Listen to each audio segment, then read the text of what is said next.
In the outskirts of Oregon, Bill stops his car and changes his clothes to burn them while remembering all the violence he just went through.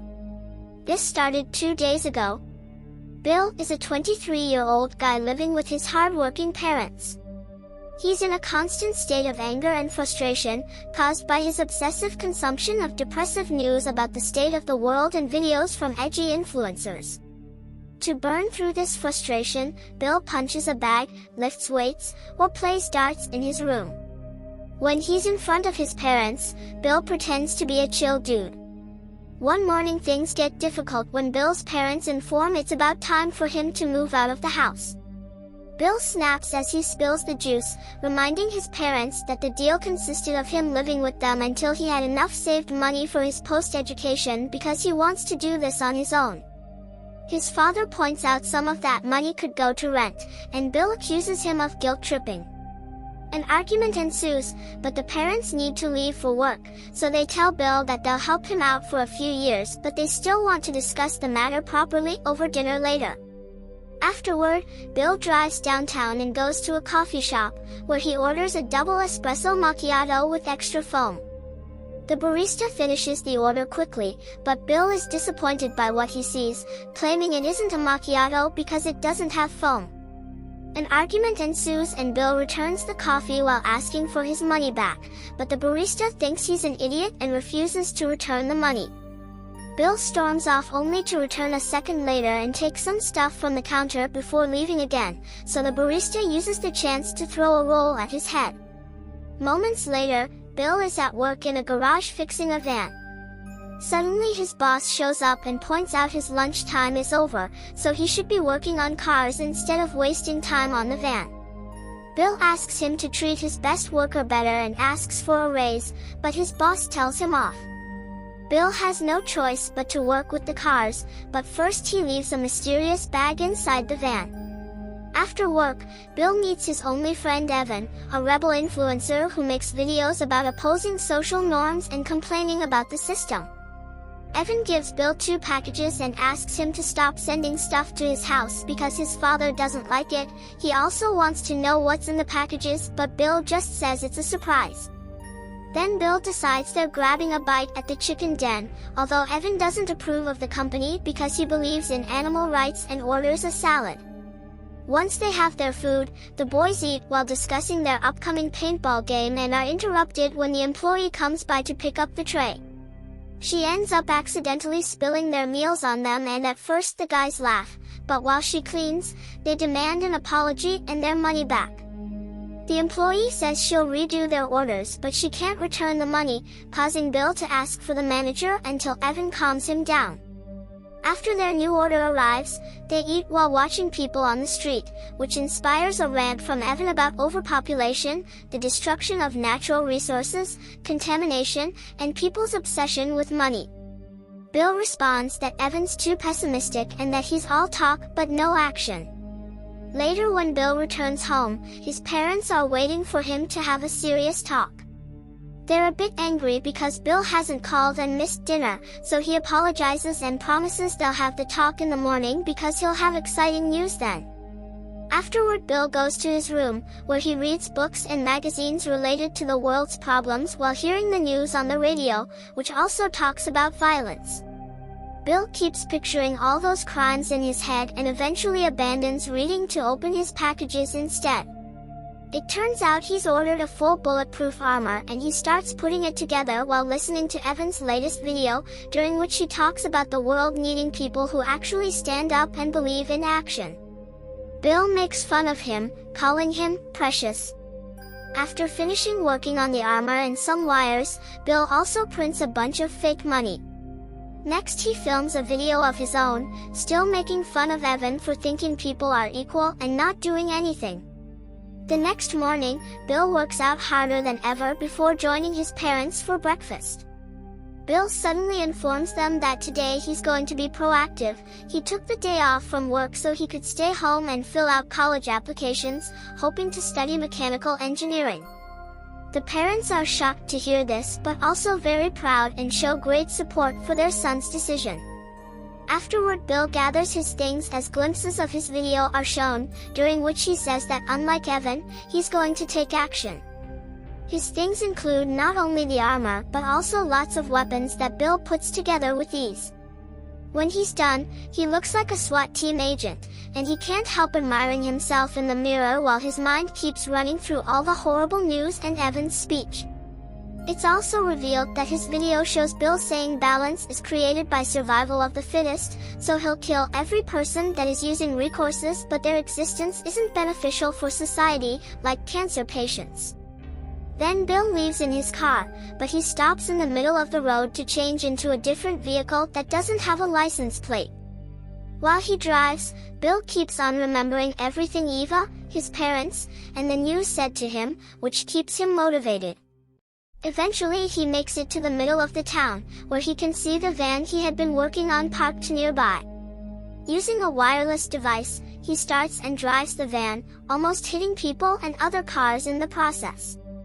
He guides the van toward the police station and makes it crash into the building, destroying the reception and hurting a few officers. The cops that are still standing check the back of the van and are shocked to find a bomb that Bill immediately detonates, causing the whole station to explode. This will keep the cops busy for a while and Bill can continue with his plan. Next, Bill stops the car on a busy avenue and gets out to shoot at a driver, causing them to crash. Then he starts shooting at random people on the street, which causes major chaos as everyone screams and runs away. Car and shop alarms begin ringing all over the place as Bill continues to kill people, and eventually 2 cops arrive to stop him. However, their bullets can't do anything to the armor and Bill kills them too. Afterward, he returns to the main avenue to keep on shooting people without mercy, only stopping if he needs to reload. He even asks a woman if she's scared before killing her too. The massacre continues for several minutes, and by then Bill has started to enter stores too. After killing everyone at a diner, he goes to the cafe with the barista that told him off and asks for the same order. The barista doesn't recognize him and prepares the order, but Bill gets furious because it's lacking foam again. He gives the barista the chance to run as he starts counting, and when he reaches 5, he kills the barista outside. Next, Bill enters a beauty salon and shoots in the air as a warning before cornering all the employees and clients against the wall. Then he takes off his helmet and gets some water, explaining the armor is very hot. He also takes a seat to rest and begins making fun of the victims for sounding so scared. Some of the women beg for mercy and mention their families, so Bill says he feels nauseous and leaves the shop without killing anyone. However, he returns 2 seconds later to corner the people in the salon again and shoot them all at the same time because they saw his face. Bill's next stop is the bingo, where a bunch of elderly people are too busy playing to pay attention to him. He decides to get some food, and this clerk does notice he's crazy, so he doesn't charge him for it. Bill sits at a table among the old people and takes a bite of his sandwich, but he hates the taste of it. Feeling his anger boiling, Bill approaches the caller and steals the latest number as he calls it for everyone, but nobody reacts except for the caller, who asks him politely to give the number back. Bill realizes that these people don't need his help because they're pretty much dead already and leaves. Afterward, Bill drives to the local bank while listening to the radio, which is already covering all his crimes. Once he makes it to the bank, he parks horribly and immediately opens fire on the upcoming guard before going inside. While he makes everyone back away from the alarms, suddenly an employee jumps on him from behind and makes him fall, but Bill quickly overpowers him and kills him with a knife. People start to panic, so Bill shoots a bunch of them before asking the manager to open the safe. While the manager searches for the key, Bill makes an employee empty the register in a bag. Next, the manager pretends he doesn't know the safe's password, so Bill starts talking to him by alternating between understanding and insults until the guy finally gets it open. Once all the money is in the bag, Bill rushes back to his car, puts the bag with the real money in the trunk, and takes out the bag with the fake bills he printed. Then he makes a show out of setting the money on fire while yelling that money is useless. After Bill leaves in his car, the bank manager comes out and sees the burned money, so he calls the sheriff. Meanwhile, Bill continues to drive while listening to the reporters talk about all his crimes. Using the radio, he catches the police's frequency and learns they're searching for him. These cops were coming into town through Cross Road. At that moment, Bill gets a phone call from his mother, so he quickly lies and says he hasn't left the house while pretending not to know about the incidents in town. Moments later, Bill stops at the chicken den and kills the employee that spilled their meals yesterday. At that moment, Evan calls him and scolds him for being late, since they're supposed to be playing paintball in the woods now. Bill says he's running errands and that he'll be there soon. On his way to the forest, Bill stops at Cross Road and plants a huge bomb behind the welcome sign before going back to his car to wait. Evan calls him again because he's tired of waiting, but Bill convinces him to wait for him for 10 more minutes, even saying he'll kill him if he doesn't. When the cops finally show up in 2 vehicles, Bill detonates the bomb and the explosion hits one of the cars, making it flip. The car with the sheriff manages to avoid the explosion, and when Bill sees them coming, he immediately takes off in his car, triggering a chase on the road. They also exchange a few shots but miss them all, so the sheriff makes the driver bump Bill's car, but he bumps them back and that's enough for him to speed up, leaving them behind. Moments later, when the sheriff and his officers finally catch up to Bill, he's already left the car with his money bag in hand. He hands behind a fence and warns the officers not to follow him, but when the cops do it anyway and open fire, Bill uses a detonator to blow up his car before running away. The 2 deputies die, but the sheriff is fine and proceeds to enter the forest to look for Bill. It only takes him a few moments to get lost, and when he's distracted, Bill appears behind him and stabs him. The sheriff tries to shoot him, but Bill just pushes him away before leaving him to bleed to death. Afterward, Bill rushes to finally meet Evan and shows him the bag full of money. While Evan is distracted, Bill uses a stun gun to knock him down, then he puts a gun on Evan's hand.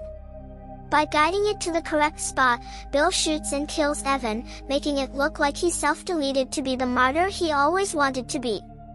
After putting his armor on Evan, Bill drives away until he reaches a secure spot where he can change into clean clothes and burn all the evidence, getting back to the beginning. Then he puts on clean clothes and goes home, where he rests on the couch and watches the news. At that moment, his parents arrive and think he's been here all day. The reporter on TV announces the police have found Evan and confirms he was behind the massacre, so Bill tells his parents Evan was his only friend. Feeling bad for their son, they decide not to ask him about the college applications and share a hug. After Bill goes to bed, the parents agree they'll have to send Bill to a psychologist because he's bottling his grief up. In his bedroom, Bill begins packing all the money into a suitcase while seeing on TV that Evan's father is being arrested. The man used to be a radical protester in the 60s and has always been anti-government, so they suspect he was behind Evan's actions. On the screen, Evan's dad screams Bill did all this, but nobody believes him, so Bill escapes his home without trouble. 2 years after the massacre, Bill's video appears online. He explains that there's no chance to survive and begins ranting about the need to kill people to save natural resources, saying he'll do population control for the sake of humanity.